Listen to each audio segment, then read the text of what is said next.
I was in a project selling drugs, and somebody that didn't want me selling drugs in the area came up behind me.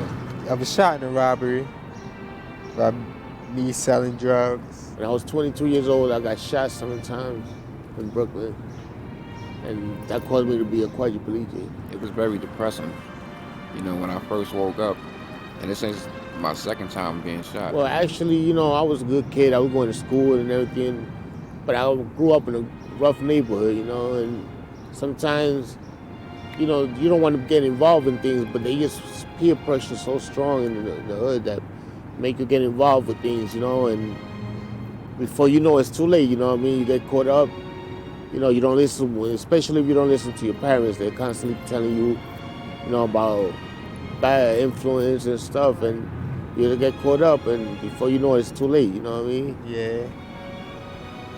And good, fast money ain't good money. You think it's good at the time, but and when things happen, either go to jail or that, or it's something worse happen. And it's been very hard to deal with, like, throughout these 9 years.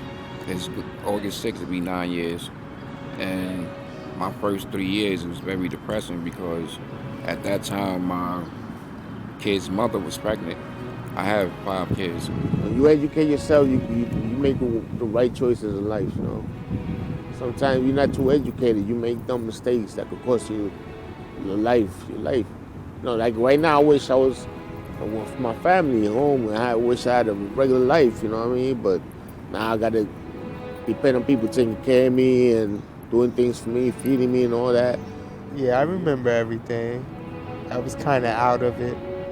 I had a trach in my neck and wires everywhere. And at that time she was 7 months pregnant. Wow. And I could, the fact that I couldn't hold my son or be able to pick him up, hold nobody, do anything for myself, put me in a real depressing stage. And I technically shut down for like probably 2 years Wow. before You went into a deep depression, like? yes. Uh-huh. And after that, it took a couple of friends to help build my spirits back up Right. for me to, be regular again. If I could start all over, I'll put everything, I'll do everything different now. Because it's definitely not worth it. It was always in my head, like, I was never going to walk again.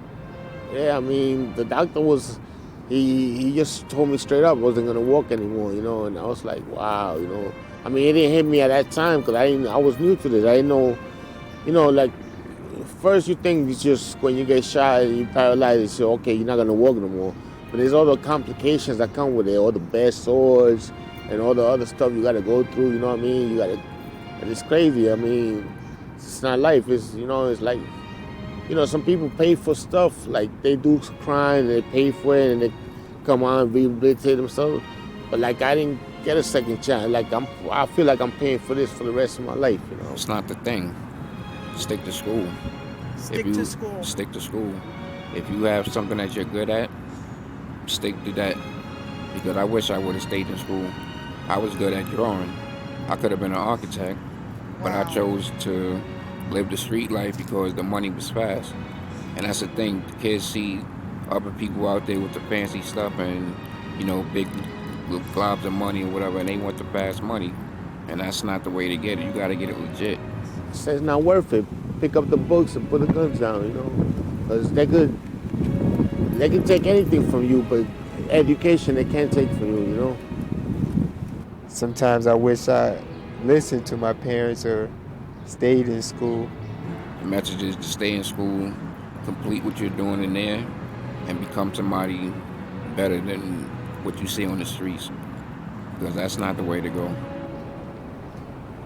And the streets, you think the streets love you, the streets don't love you.